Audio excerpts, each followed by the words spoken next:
Hey, what's going on, everybody? It's Dano here with Dano's Fishing, and I wanted to put together a series of videos on a beginner's how-to for certain fisheries here in and around Washington State, here in the Puget Sound.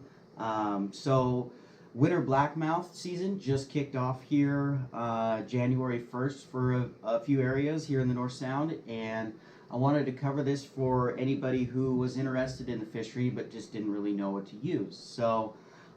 These are all techniques that I have used myself that have worked pretty well.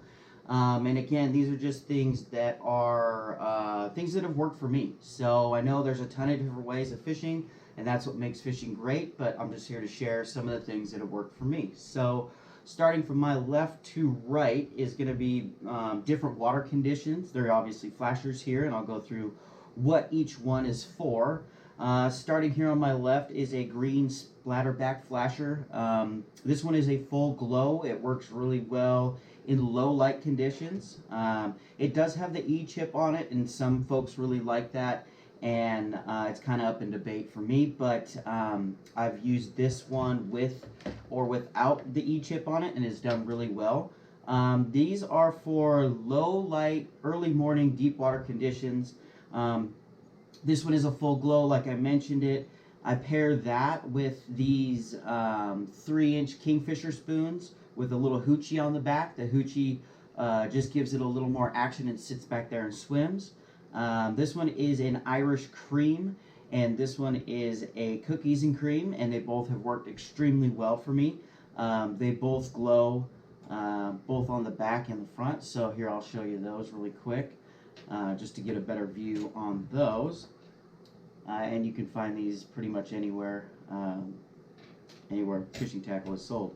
So that works really well. Early morning, low light. This is another one that works really early morning, low light, or deep water conditions. This is just a full glow flasher. There's several different types of these. This is just the one that I like in particular.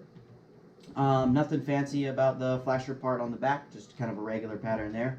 But the idea, the best part about this one is that it glows and it will project out any light that, project out light that the fish will be able to see in really low light conditions. So I pair that one with this full glow squid skirt here, and nothing fancy to it, but it just glows in the dark and reflects UV light. So you're going to be able to project out any light that there is to the fish a little easier. So those ones are really good for low light, deep water conditions. Now moving on to this one here. This one is for kind of low light, but like an overcast, kind of cloudy day where not a whole lot of light coming through, but you still have a lot of UV coming through. That's what this is a UV flasher. On this side, it projects out any UV light that comes through, as well as it glows in the dark on the back. And this green plastic puts out a tremendous glow by itself as well. So that one is really good kind of for those conditions. I pair that one with this full glow Yamashita splatterback pattern squid skirt. Now, also what I do is I insert a little bit of crystal flash in there, and that actually will catch any other UV light that's around and really glisten. And basically the idea with all this UV light and glow stuff is to catch the fish's eye. You want to be able for them to see it. So that one's worked really well for those conditions. Now moving on to more like daylight, afternoon conditions, or maybe you're fishing a little shallower water. This one is it's a red racer flasher. And basically, there is a number of these kinds out here. This is the one that I happen to like. This is just a fish scale with the red stripe on it, and nothing fancy on the back, just the fish scale hologram on the back there. So this setup's probably caught me more fish than anything else. I paired that with the coho killer, little 2.5-inch coho killer. Now, don't let that fool you on the name. It does really well for Chinook, and that's the herringade pattern, as well as this little 2.5-inch herringade Kingfisher spoon, and it's full glow on the back. So, and that has done really well for me. Like I said, probably caught me more winter blackmouth than any other setup. So moving on to the last one here, this one is really great in full light, full sunlight. This is exactly like a hologram. It's going to project out any light that's out there really well. I like to pair that with these Ace High Flies. Now I have the green one here and also the purple one here. Those two have done really well for me in really high vis conditions. So that's just kind of the basic 5 setups that I'll usually go to. Now, I know there's a number of different ways to fish blackmouth with bait. You can do cut plug herring, and you can do the little helmet, little herring helmet, excuse me. And those really work well. People really like those, but I don't use those. Also, as another thing is plugs.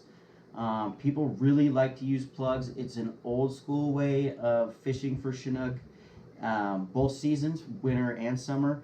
And I just don't fish that much with plugs at all, really. John Sporting Goods here in Everett has a really good selection as well as a lot of information on that.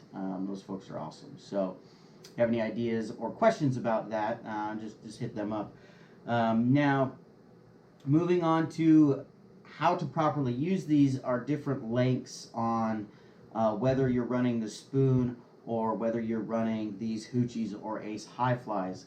It really does matter on your length. So the spoons have more action to them. They will sit back there and swim and really nice presentation.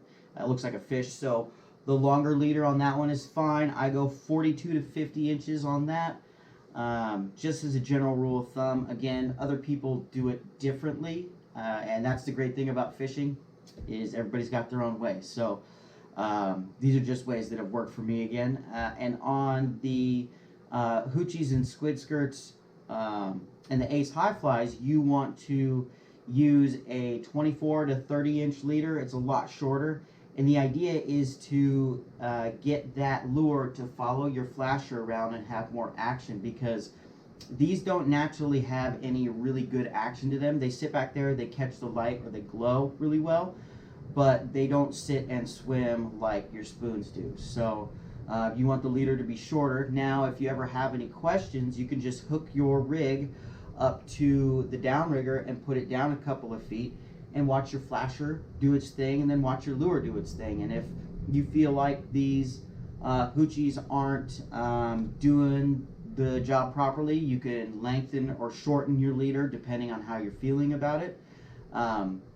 Again, that's totally personal preference. This is just kind of a guideline for you. So that's kind of it as far as leader length. I do want to emphasize on using scent. When you do this, in the early morning, you want a glow scent. I use this Mike's Lunker lotion. It works really well, just because it puts out a little extra glow, and in the early morning, any little bit of light that you put out is a help. And then during the day, I really like this herring scent, again from Mike's Lunker lotion. This one works really well for me. And feel free to put it on your flashers and on your lures and all the way down the leader. Now, if you do that, you do want to take your flashers home and wash them off with some Dawn soap, just to get all that grease off, so that way when you put them back, it's not going to be a mess. Other than that, just the leader I use is nothing fancy, just a 15 or 20 pound mono based on kind of the conditions. These winter blackmouth can have big teeth, so I think at least 15 pound is a best bet on that. And then as far as the gear that you're using, you want a nice medium to heavy action rod. I'd say 9 foot to 10 foot 6, depending on your comfort level.